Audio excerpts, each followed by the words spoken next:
नमस्कार, मैं बालकृष्ण मुले और आप देखना शुरू कर चुके द प्राइम टॉक का स्पेशल सेगमेंट वॉरियर के हमारे गेस्ट है अमरजी पेंढारकर। अमरजी वह शख्सियत है जो भारतीय जनता अनुसूचित जाति मोर्चा के नगर मीडिया प्रभारी बतौर कार्यरत है। पिछले 2 दशक से राजनीतिक क्षेत्र में सक्रिय। हम उनसे ढेर सारी चर्चाएं तो करेंगे, लेकिन सबसे पहले चर्चा की शुरुआत करेंगे उनके व्यक्तिगत जीवन को लेकर, उनके जन्म को लेकर, माता पिता को लेकर, वो किस तरह से जीवन के सफ़र को इस अंदाज में बढ़ाते आ रहे हैं कि आज उनका नाम मैलिया की नगरी में काफ़ी सम्मान से लिया जाता है। अमर जी, आपका स्वागत है द प्राइम टॉक के स्पेशल सेगमेंट वॉरियर में। आप योद्धा की तरह लगातार काम करते जा रहे हैं। संगठन स्तर पर देखा जाए तो आपके नाम को काफ़ी सम्मान के साथ लिया जाता है। आपके कृतित्व को लगातार मोर्चा याद करता है, आपके किए आंदोलन को भी हमेशा स्मरण में रखता है, क्योंकि सकारात्मक छवि के साथ में आप काम कर रहे हैं, निरंतर काम कर रहे हैं। और जब व्यक्ति लगातार काम करता है तो कहीं ना कहीं पार्टी और संगठन उन कामों को याद रखता है, नोट डाउन भी करता है। सबसे पहली प्रतिक्रिया के रूप में आप क्या कहना चाहेंगे?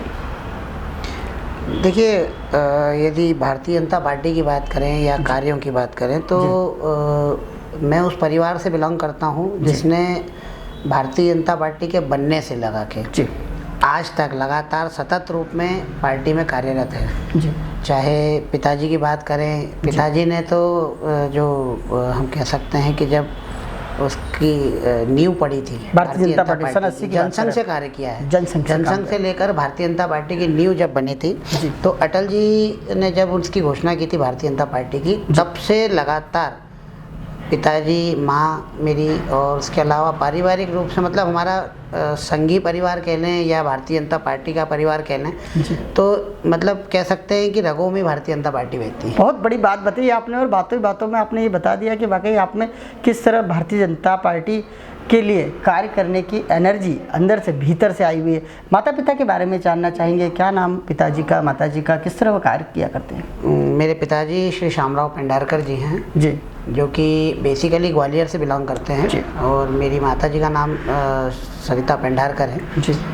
और ये दोनों ही लगभग 1980 से लगातार, और ऐसा नहीं कि सिर्फ इंदौर, विभिन्न, मतलब हम मुंबई में भी रहे हैं तो वहाँ भी इन्होंने लगातार भारतीय जनता पार्टी का कार्य किया है और सतत रूप से करते आए हैं। और उसके बाद कई पदों को भी सुशोभित किया है उन्होंने। मेरी अगर पैदाइश की बात करें तो मेरी पैदाइश इंदौर की नहीं है, मेरी पैदाइश है नेपाल की। ओके, हाँ, बेसिकली फॉर एक बिजनेस पर्पस से उन्होंने नेपाल रहना तय किया था 1985 के लगभग। तो बस 85 के दरमियान ही वो जब नेपाल गए, उसके 6 महीने बाद मेरा जन्म हुआ। नेपाल की पैदाइश है, काठमांडू की जी। और 89 में कुछ ऐसा एक घटना घटी थी जी। राजीव गांधी जी वहाँ सार्क सम्मेलन में आए थे और सोनिया गांधी जी को दर्शन नहीं करने दिए थे अपना पशुपतिनाथ मंदिर में। एक नियम है कि वहाँ नॉन हिंदू प्रवेश नहीं कर सकता। तो वहाँ सोनिया गांधी जी को प्रवेश नहीं करने दिया गया था, जिसके कारण फिर आने के बाद, इंडिया आने के बाद इंडिया से वहाँ सप्लाई बंद कर दिया गया। तो वहाँ से भी फिर वहाँ इंडियंस को मदीशा कहते हैं। तो उन्होंने बोला कि ठीक है, जब इंडिया हमारा सपोर्ट नहीं कर रहा तो हम इंडियंस को क्यों रखें। तो इंडियंस को ना रखने के चक्कर में आप वापस लौट के अब स्वदेश आ गए। अमर गारमेंट्स के नाम से इतना बड़ा बिजनेस, सब कुछ छोड़ छाड़ के इंडिया आना पड़ा। 89 की बात है ये। 89 में हम लोग माइग्रेट हुए इंडिया के लिए। तो वहाँ से फिर काफ़ी, मतलब बिहार से कलकत्ता, कलकत्ता से होते हुए गजब की MP जी। तो मतलब मात्र 4-4.5 साल की उम्र में इंडिया आ गए थे जी। और इंडिया में आने के बाद सबसे पहला हमारा जो था कि पूरा परिवार रहता था इंदौर में जी। तो इंदौर हमारा आना हुआ 89 में जी। 89 से फिर लगातार इंदौर में ही हैं। उसके बाद इंदौर आने के बाद हम लोग बिलोंग करते हैं फुटवेयर का जो वर्क करते हैं उस कास्ट से।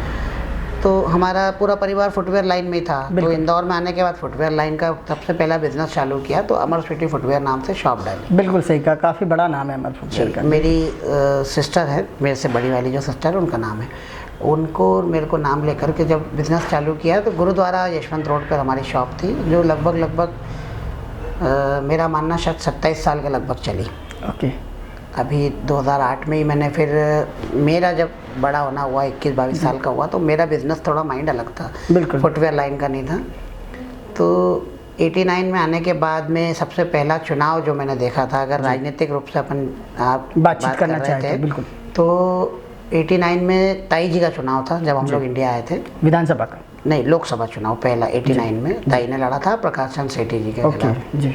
तो उस समय तो बहुत छोटा सा था, कोई मतलब नहीं था। तो जैसे जैसे थोड़ा बड़ा हुआ, क्योंकि वो ऐसा दौर था जब भारतीय जनता पार्टी अपने मतलब किसको बोलते हैं बाल्यकाल में थी। बिल्कुल 8-9 साल हुए थे पार्टी को बंद करके, और उस समय झंडे लगाना बहुत बड़ी बात हुआ करती थी। बिल्कुल सही कहा आपने। खुद मैंने भी देखा था कि मेरे घर पे अगर झंडा रहता था तो अड़ोस पड़ोस के जो लोग होते थे, अरे यार क्या तुमने भारतीय जनता पार्टी का झंडा लगा। 6-7 साल की उम्र में लगभग अपने को थोड़ा बहुत समझ में आता है, थोड़ा कुछ, ज़्यादा नहीं, थोड़ा कुछ समझ में आ जाता है। तो वो देखा, तो मेरे बाल्यकाल में एक ऐसी घटना हुई थी कि मुझे आज भी सोच के हंसी आती है कि पड़ोस में, मेरे जस्ट पड़ोस में एक मोमेडियन परिवार रहता था जी। उसको देख करके मुझे बड़ी आज सोच के बड़ी हंसी आती है, क्योंकि उस समय तो छोटे थे। बिल्कुल सही कहा। अब आप ये देख सकते हो कि कैसे कूट कूट के बीजेपी भरी हुई है अंदर जी। कि ललित जैन जी का चुनाव था और गोपी नेमा जी सामने लड़ रहे थे जी। तो पता नहीं उस समय एक डायलॉग भी चल रहा था ललित जैन को लेकर के, खैर वो तो एक अलग बात है। तो चिल्ला रहे थे खूब, जीतेगा भाई जीतेगा, ललित जैन जीतेगा। तो मैं मात्र 7-8 साल की उम्र का था। मैं नीचे गया, मैंने कहा क्या ललित जैन लगा रखा है, कोई नहीं जीतेगा ये। अच्छा, बोले सिर्फ जीतेगी तो भारतीय जनता पार्टी जीतेगी। और ये क्या कांग्रेस का झंडा, ऊपर गया भारतीय जनता पार्टी का झंडा निकाला, और वो आपको याद होगा एक कपड़े के बैनर बनते थे दोनों तरफ से, और 2 डंडे लग के लगते जी। वो बैनर को बीच में से फाड़ देता भाई साहब। तत्काल मम्मी आई, संडे का दिन था, मम्मी आई उठा के मेरे को अंदर लेके, बोले झगड़े करवाएगा तो चल। तो एक ये जज्बा था बताया कि इंटरनली जो जज्बा है कि नहीं यार भारतीय जनता पार्टी मतलब भारतीय जनता, ऐसा नहीं कि जैसे कई अभी हैं जो मोदी जी के आने के बाद एकदम भारतीय जनता पार्टी नहीं यार भारतीय मतलब उस समय भी जब भारतीय जनता पार्टी की ना तो राष्ट्र में सरकार थी जी, प्रदेश की तो बात ही नहीं कर सकते थे। वो तो पटवा जी की एक सरकार बनी थी, बाकी ऐसा कोई बेसिक कोई बहुत बड़ी चीज़ बिल्कुल सही कहा अपन बात करें। और लगभग पटवा जी की जब सरकार बनी थी ना, उसी समय की बात बता रहा हूँ मैं कि वो चुनाव चल रहे थे, तब पटवा जी की भी सरकार नहीं। उस समय से बाय ब्लड ये है कि नहीं यार भारतीय जनता पार्टी मतलब भारतीय जनता पार्टी। बिल्कुल, आप कट्टर भारतीय जनता पार्टी के एक कार्यकर्ता बतौर काम करते रहे। क्या आप संघ की शाखा में भी गए, आपको संस्कार बचपन में पिताजी के साथ में संघ की शाखाओं में भी गए हैं, संघ के गीत भी गाए हैं जी, और पथ संचलनों में भी गया हूँ जी।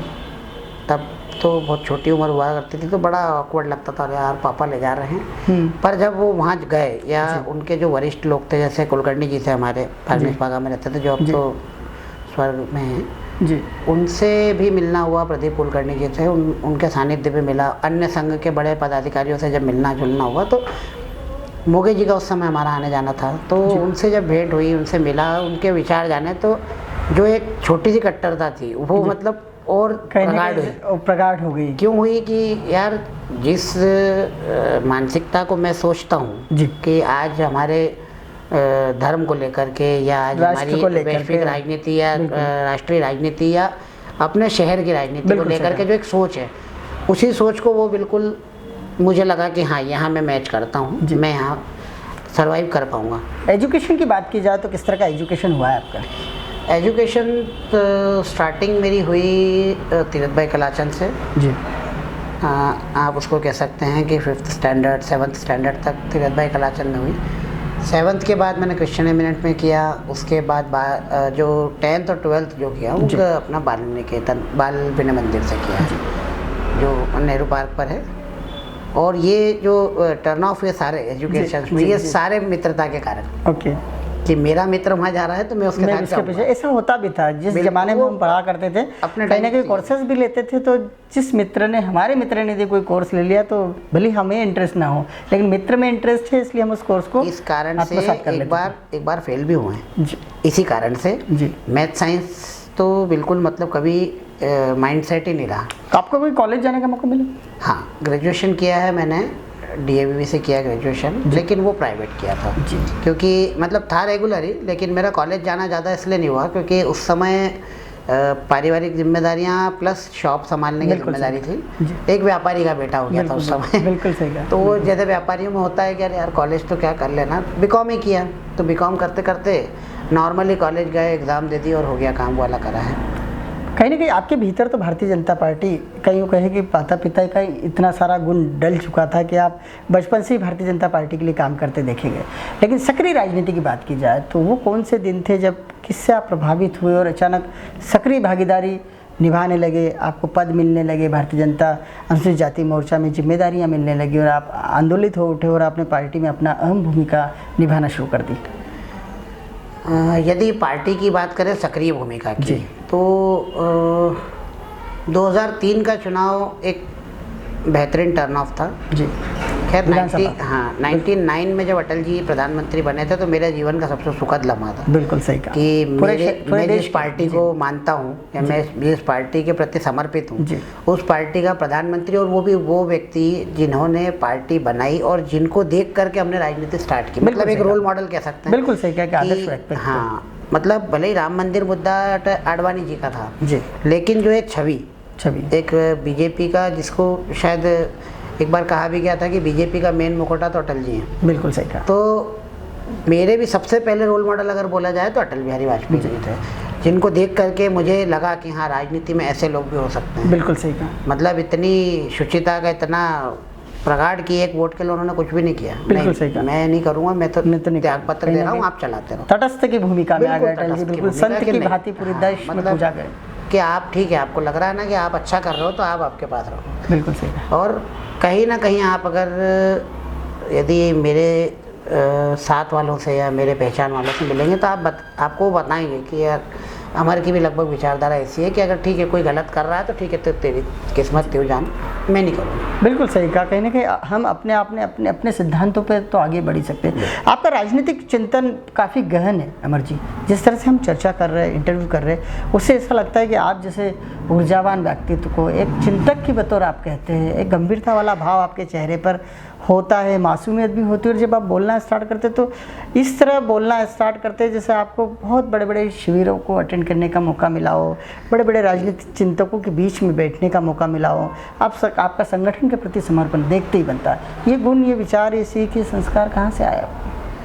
देखिए, मैंने आपको जैसा बताया ना कि पारिवारिक रूप से भारतीय जनता पार्टी का परिवार रहा है। मेरे पिताजी आज भी यदि मैं बात करूं तो उनसे अगर आप मिलेंगे या कभी आपके पहचान में आएंगे तो आप देखेंगे कि आज भी उनमें संघ पद्धति कूट के भरी हुई है। ओके। अभी स्वदेशी को लेकर के राष्ट्रीय कारीगर पंचायत करके एक संस्था है जी, उससे जुड़े हुए हैं। वो कारीगरों के उत्थान के लिए काम कर रहे हैं। मतलब जो प्रधानमंत्री जी नरेंद्र मोदी आत्मनिर्भर बनाने का जो अभियान बनाया, वो कई बरस पहले से आपके पिता करीब 10-12 साल निर्माण करके, बिल्कुल एक दशक भी बहुत बड़ा कार्यकाल होता है। उनकी सोच, उनका विचार आज देश भर में प्रधानमंत्री बोल रहे हैं कि आत्मनिर्भर बनो, खुद का व्यवसाय करो, व्यापार करो, मजबूत रहो, और वो कार्य कहीं ना कहीं एक दशक पहले अपने परिवार ने स्टार्ट किया। कितना अभिभूत होते इस तरह के संस्मरण जब याद आते थे वो चीज़। और आप मानेंगे कि मध्य प्रदेश में कारीगर पंचायत, कारीगर आयोग का गठन उनके द्वारा करवाया गया माननीय मुख्यमंत्री जी से 2008 के अंदर, 2018 में जब माननीय मुख्यमंत्री जी से उनकी आखिरी भेंट हुई थी तो उन्होंने कहा था कि ठीक है, और उसके बाद उसका घोषणा भी हो गई कारीगर आयोग की, और बहुत मेहनत करी उन्होंने। और उसके अलावा आप मेरे प्रादुर्भाव की बात कर रहे थे तो 2003 जब उमा भारती जी एज अ मुख्यमंत्री प्रमोट की जा रही थी और उनका कैंपेनिंग हो रही थी, और इंदौर विधानसभा 3 जी, चूँकि जो मेरी कर्मस्थली भी रही है जी, मैं मतलब जैसे जब इंदौर आया, इंदौर आने के बाद मोती तबेला हरसिद्धि क्षेत्र जो है और राजवाड़ा, क्योंकि मेरी दुकान राजवाड़ा यशवंत रोड पर थी, तो वो जो क्षेत्र पूरा रहा जिसको आज हम वार्ड 59 के नाम से जानते हैं, उस पूरे क्षेत्र में ही पूरा कार्य किया है जी। 2003 में मेरे मित्र हैं निखिल खानविलकर जी, और हमारी एक टीम हुआ करती थी, क्रिकेट टीम, जो कि बेसिकली काम था हमारा क्रिकेट खेलना और सुबह से शाम तक मस्ती करना। 15 साल की उम्र में, ज़्यादा 15-17 साल की उम्र थी, तो देख लिया। अब जब उनको टिकट मिला तो एक अंदर से एक था कि यार अपन भी मित्र मंडल बना है, कुछ करें। तो ये रहा कि ठीक है, अपन भी मित्र मंडल बनाएंगे, अपन भी करेंगे। फिर हमने काम करना चालू किया। तो सबसे पहले क्या यार कैसे करेंगे, तब आपको याद होगा कि एक झंडों पे ब्लू कलर से लिखा जाता था। बिल्कुल नील से लिखा जाता था जी, बिल्कुल तो याददाश्त। जो नील से लिखा जाता था उस कारण से हम लोग गए एक दुकान पर, सबसे पहले 4-5 जनों 10 जनों को इकट्ठा करा जी। यार देखो तुम्हारे नाम देंगे हम, बिल्कुल। तुम हमारे साथ काम करोगे? जी। अरे यार अमर भाई आप लोगों के लिए मना है क्या? निखिल भाई आप लोगों के लिए मना है क्या? ठीक है भैया, हो गया डन। जी। अब सबसे पहले आगे लिखवाएंगे काय पे? जी। तो और ये इतना इंस्टेंटली हुआ, आप अगर सुनोगे तो आपको शायद हंसी आ जाए जी। कि कल प्रचार है हरसिद्धि में जी। और हम रात को 9 बजे झंडा ढूंढ रहे हैं। बिल्कुल। 9 बजे से 11 बजे तक धार पेंटर्स करके हैं, आपने देखा होगा। वो धार पेंटर्स वाले अंकल के पास गए, अंकल हमको तो ये झंडे बताओ। जी। बोले बेटा रात की 9 बज रही है। अंकल हमको कुछ नहीं मालूम, आपको तो पोत के देना है। जी। अब उन्होंने बेचारे रात को 11 बजे तक बैठे रहे, एक एक नाम लिख पोतते करके चले गए बैनर पर। और नीचे निखिल खानविलकर अमर पेंडारकर मित्र मंडल। ओके। अब लगा दिए भैया, अब इसको लगाना भी है। जी। उत्साह इतना कि रात को 3 बजे तक झंडे लगाए हमने। जी बिल्कुल, यही काम होता था पहले के पूरा दौर में। रोड, पूरी गली और रामरज की बोरी सुबह 8 बजे उठ करके गए हैं, लेकर आए हैं। और पूरी जो पूरा रोड हमारे अंडर में जितना था कि भैया हमको लग रहा था कि जिम्मेदारी जहाँ की मिली थी, संगठन जिम्मेदारी देता है भारतीय। यहाँ से यहाँ तक हम लोग हैं। बिल्कुल ठीक। और उस समय भाई सब जिम्मेदारी वाली भी कुछ नहीं, हाँ। कि कोई पार्टी संगठन का नहीं, एक अंदर से अंदर से ऊर्जा नहीं यार, हमें हमारा विधायक जीतना चाहिए यहाँ से। तो इतना बढ़िया डेकोरेशन किया कि उस समय राजेंद्र शुक्ला जी ने खुद कहा था, बोले यार यहाँ का कौन है? कौन? तो उनको बताया गया था, बोले यार ये दोनों बच्चों ने करा है यहाँ पे। अच्छा। तब मेरी और निखिल जी की उम्र मुश्किल से 18-19 साल 20 साल के लगभग हुई है। जी। तो हम लोगों ने टीम बना करके एक एक घर से गुलाब से स्वागत कराया था। वहाँ हमारा सबसे पहला प्रादुर्भाव, मतलब जिसको कह सकते हैं कि हाँ हम सबसे पहले आए थे। राजनीति में बिल्कुल फुल फ्लैश कहीं ना कहीं अपने प्रभाव भी दिखाया था और क्रिएशन भी दिखाया था, कहीं ना कहीं क्रिएटिविटी भी दिखा दी। मतलब ये दिखा दिया कि हम कितने सकारात्मकता के साथ में राजनीतिक मंच के लिए बने हुए। आप अगर पद की बात की जाए तो राजनीतिक क्षेत्र में आपको पद कौन कौन से मिले, किस तरह का काम किया आपने? राजनीतिक पद तो भाई साहब मैंने शुरू से लिए नहीं जी। क्योंकि स्टार्टिंग में जब 2008-9 की बात करें अगर, 2003 से चल के मम्मी मंडल अध्यक्ष थी महिला मोर्चे की जी। पापा का बाहर आना जाना रहता था, तो पापा तो ज़्यादा रहे नहीं इंदौर में। मम्मी महिला मोर्चे की नगर अध्यक्ष नहीं, विधानसभा 3 देवी अहिल्या मंडल में सरिता पेंडारकर जी, वो महिला मोर्चे की मंडल अध्यक्ष थी। तो पूरा फोकस पूरा ये था कि मम्मी को आगे बढ़ाना है, क्योंकि मैं तो पीछे हुई ना। सही बात। बाद में जब सेकंड पीढ़ी आएगी तो मैं हूँ, तब उसके बाद तो 2003 से लगाकर 2008 तक में जब वहाँ पूरा कार्य किया। 2008 में फिर मदर हमारी जब पार्षद चुनाव के लिए थी, तो पार्षद में उनको टिकट किसी कारण से संगठन की दृष्टि से उस समय वो उचित समय नहीं था, तो उनकी जगह विनीता धर्म जी का टिकट हुआ। विनीता दीदी के टिकट होने के पश्चात पार्टी संगठन को लगा कि नहीं इनका काम नगर में है, तो फिर मम्मी को नगर में नगर मंत्री बनाया गया था। माननीय शंकर ललवानी जी थे अध्यक्ष जी, उनके साथ में नगर मंत्री बनाया गया। तो मेरा वर्कआउट सिर्फ इतना रहता था कि मम्मी का जो भी पूरा काम सपोर्ट करना, वो संभालना है। हाँ, नगर कार्य समिति सदस्य और ये सब तो मैं रहा हूँ। बिल्कुल सही कहा। उसके बाद जब आगे चले तो 2011-12 के लगभग फिर मैंने थोड़े टाइम के लिए सिर्फ सक्रिय राजनीति से हट करके सिर्फ चुनावी राजनीति में जाना चालू किया था, क्योंकि बच्चे बड़े हो रहे थे, तो उनका थोड़ा सा लालन पालन, और चूंकि मैं अकेला भाई हूँ, बिल्कुल सही कहा, तो सारी चीज़ें, व्यापार, बच्चे, परिवार, सब चीज़ देखना था। तो चुनावी राजनीति करी। चुनावी राजनीति जितना भी गोपी भैया ने चुनाव लड़ा, या उषा दीदी ने चुनाव लड़ा, या अपने आकाश भैया ने चुनाव लड़ा। आकाश जी के चुनाव के पहले तक जी मुझे पद मिल चुका था। उषा दीदी के चुनाव तक मैंने सिर्फ और सिर्फ चुनावी राजनीति की। बिल्कुल सही। और आपके द्वारा आंदोलन भी काफ़ी बड़ा किया गया था, भोपाल में काफ़ी चर्चित आंदोलन था जी। जब मुझे 2018 में जी माननीय राजेश शिरोडकर जी अध्यक्ष बने हमारे जी, और चूँकि मेरे मित्र के काका के लड़के थे, बड़े भाई थे, तो मेरी उनसे चर्चा हुई। मैंने कहा भाई साहब आपको बहुत बहुत बधाई। तो बोले अमर जी मुझे आपसे मिलना है, और मिले, और उन्होंने आकर के ये बोला कि नहीं अमर जी मैं आपको सक्रिय राजनीति में देखना चाहता हूँ। तो मैंने कहा भाई साहब जैसा आप कहें, आप बड़े भाई हैं। बिल्कुल सही कहा। उन्होंने मुझे रमेश मेंदोला जी से मिलवाया जी, रमेश मेंदोला जी से परिचय कराया, क्योंकि मम्मी के थ्रू रमेश मेंदोला जी से परिचय थोड़ा बहुत था जी। तो दादा ने कहा भैया सक्रिय राजनीति आप करना चाहोगे? मैंने कहा भाई साहब अगर आपका आदेश होगा तो कोई दिक्कत नहीं। तो चूँकि सबसे बड़ी बात कि मैं रमेश मेंदोला जी से इंदौर की राजनीति में सबसे ज़्यादा प्रभावित हूँ जी। और कैलाश विजयवर्गीय जी से। क्यों? उनका कारण ये है कि जैसी राजनीति इनके द्वारा की गई है जी। आज एक ऐसा क्षेत्र जहाँ पे रिक्शा वाला अंदर जाना नहीं चाहता था, बिल्कुल सही बात। जहाँ सिर्फ अगर मिल एरिया बोला जाता था तो मतलब उसको इतना बैकवर्ड देखा जाता बिल्कुल था। सही कहा। स्लम्स आज उन्होंने उस चीज़ को उठा करके ऐसी उच्चतम सीमा पर ले गए हैं कि वहाँ प्लॉट्स के रेट देख लीजिए, आप वहाँ का डेवलपमेंट देख लीजिए। इवन अभी लेटेस्ट में अगर बात करें तो पाटनीपुरा वाला रोड देख लीजिए, जो कोई सोच नहीं सकता था वहाँ व्यापार को बढ़ावा होगा या इतना चौड़ा होगा रोड, कोई देख नहीं सकता था। व्यापार और सभी तरह से समृद्ध किया उस क्षेत्र को। तो इसीलिए वो इंदौर के लेवल पे कैलाश जी सबसे पहले जब वो महापौर बने उन्होंने बॉन्ड सड़क बनाई, और उनके साथ ही रमेश मेंदोला जी दोनों मेरे आइडल हैं इंदौर के, क्योंकि उनके द्वारा जो कार्य किए गए वैसे ही कार्य अपने सामाजिक और राजनीतिक जीवन में हर एक व्यक्ति को करना चाहिए। बिल्कुल सही कहा। आपके राजनीतिक प्रदर्शन की बात करना चाहते थे, जिस तरह से भोपाल का एक आंदोलन आपका काफ़ी याद किया जाता है, चंद्रशेखर आज़ाद जी की प्रतिमा वाला। जैसा कि मैंने बताया कि अटल जी के सिद्धांतों पर चलने वाले इस दल का मैं एक छोटा सा हिस्सा हूँ जी। मैं छावनी पे खड़ा था। आपको इंसिडेंस भी बताऊँ कि क्यों हुआ था वो जी। कि मैं छावनी पे खड़ा था, पेपर पढ़ने की आदत है, पेपर लिया। जैसे ही पेपर का फर्स्ट पेज खोला तो मैंने कहा यार चंद्रशेखर आज़ाद की प्रतिमा हटा करके अर्जुन सिंह की प्रतिमा लग रही। मैं कहा ये कौन सा मुद्दा हो।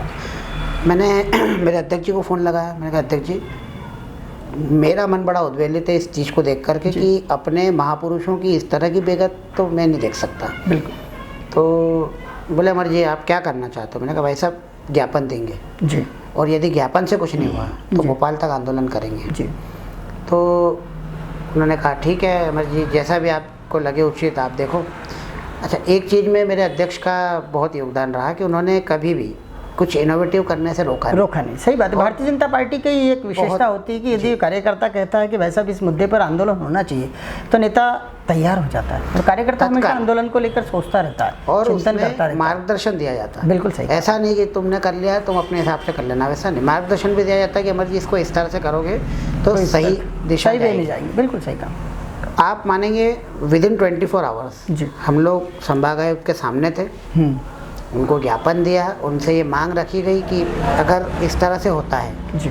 तो ये आंदोलन बहुत उग्र रूप लेगा। किसी भी महापुरुष का अपमान हम बर्दाश्त कदापि नहीं करेंगे, क्योंकि सबसे पहले महापुरुष जी। बिल्कुल सही बात। इस देश में महापुरुष का मतलब सिर्फ गांधी और नेहरू परिवार नहीं है जी।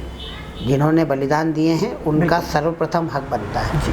तो जब ये बात भोपाल तक पहुंची, चंद्रशेखर आज़ाद के परिवार वालों तक भी पहुंची जी। उनको भी काफ़ी अच्छा लगा कि यार इंदौर में इतना बड़ा आंदोलन किया। अलीराजपुर तो ठीक है लेकिन इंदौर में हुआ जी। इंदौर क्योंकि हब है हर चीज़ का, तो यहाँ पे एक आंदोलन हुआ। फिर इसके बाद हमने यहाँ पे जब आंदोलन होने के बाद में हमने यहाँ से लेटर पहुँचाया, कमलनाथ जी तक भी वो लेटर पहुँचा। उसके बाद में उन्होंने वो निरस्त किया जी। अर्जुन सिंह की प्रतिमा लगना निरस्त करके वापस वही प्रतिमा लगी जी चंद्रशेखर आज़ाद जी की, जिसके पश्चात हमारा इंदौर का मोर्चा भोपाल गया।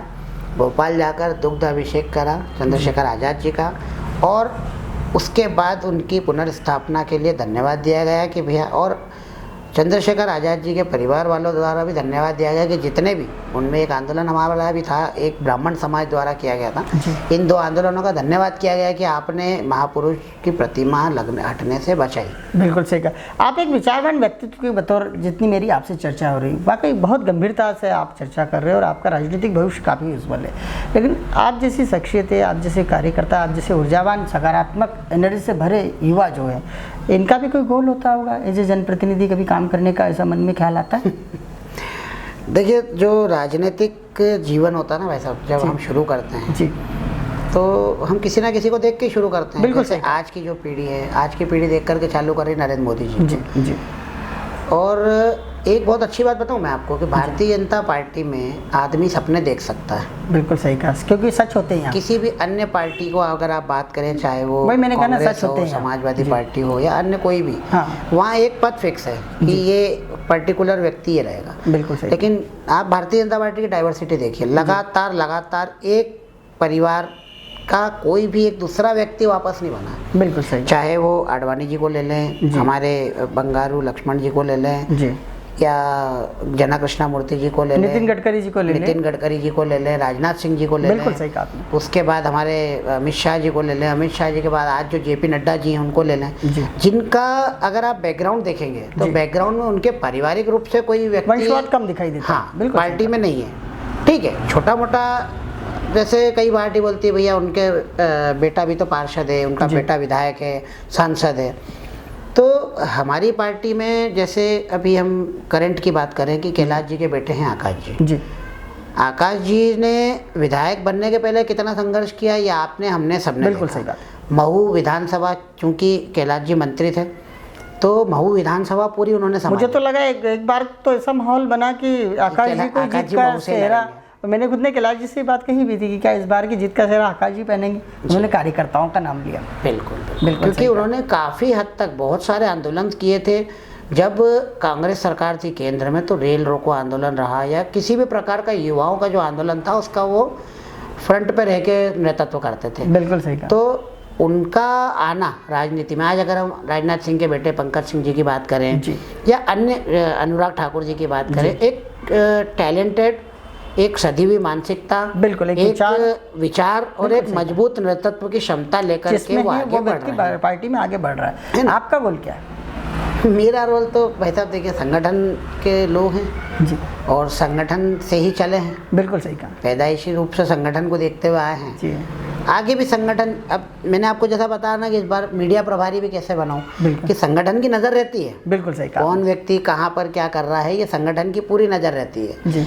हमारे संगठन जैसा, मैं तो कहता हूँ भारतीय जनता पार्टी जितनी वॉच बिल्कुल इंदौर में या पूरे मध्य प्रदेश या राष्ट्र की कोई पार्टी आप कह लें जो ये कह सके कि काम करने वाले के ऊपर हमारी थर्ड आई रहती है, बिल्कुल सही कहा, तो मैं तो मानूंगा ही नहीं। क्योंकि मैंने कई दूसरे संगठनों में बेचारे चप्पल घिस गई है। बिल्कुल सही कहा। दरी उठाते उठाते वो दरी खुद बन गए, बिछ गए, लेकिन उनका कोई उद्धार नहीं हुआ। लेकिन मैं आपको एक छोटा सा उदाहरण और बता देता हूँ। गौरव रणदिवे जी बने थे। बिल्कुल सही कहा। गौरव रणदिवे जी जब अध्यक्ष बने तो हमारी पहली मीटिंग थी कि मोदी जी का एक कार्यक्रम था जिसको लाइव सुनना था पार्टी कार्यालय। बिल्कुल सही कहा। और आप मानेंगे नहीं, मेरा डायरेक्ट गौरव जी से इंटरेक्शन वो पहला था जी।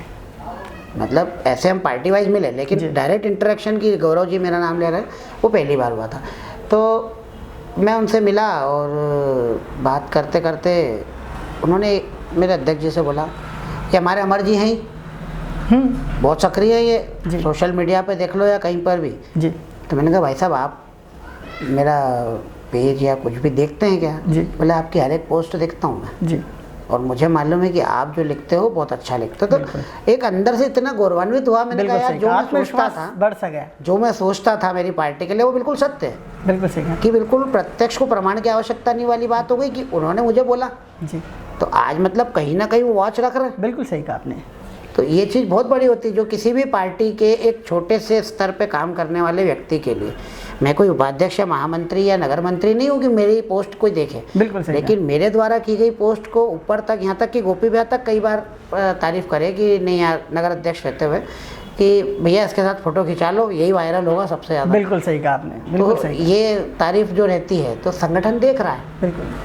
अमर जी, आपका कृतित्व वाकई पार्टी तो देख ही रही है और आपके कृतित्व का सकारात्मक परिणाम आपके जीवन में, आपके राजनीतिक जीवन में, आपके राजनीतिक सफ़र में 4 चांद तो लगाएगा, ऐसा मुझे विश्वास है। आपसे चर्चा करने के बाद आप द प्राइम टॉक का हिस्सा बने, वॉरियर की तरह, एक योद्धा की तरह, साइलेंट लीडर की तरह काम करना आपकी आदत बनी हुई है। आपका भविष्य उज्ज्वल हो। हमारी ओर से आपको बहुत सारी शुभकामनाएं। आपका राजनीतिक जीवन में जैसा पहले पदार्भाव हुआ है उसी तरह से आप युवाओं के आइडियल बने, आगे बढ़ते रहे, एज ए जनप्रतिनिधि कहलाएं, आपको हर अवसर पार्टी की ओर से मिले, ये हम चाहते हैं। और आप दीर्घायु भी रहें। आपने हमसे चर्चा की, इसके लिए आपका बहुत बहुत धन्यवाद। नमस्कार।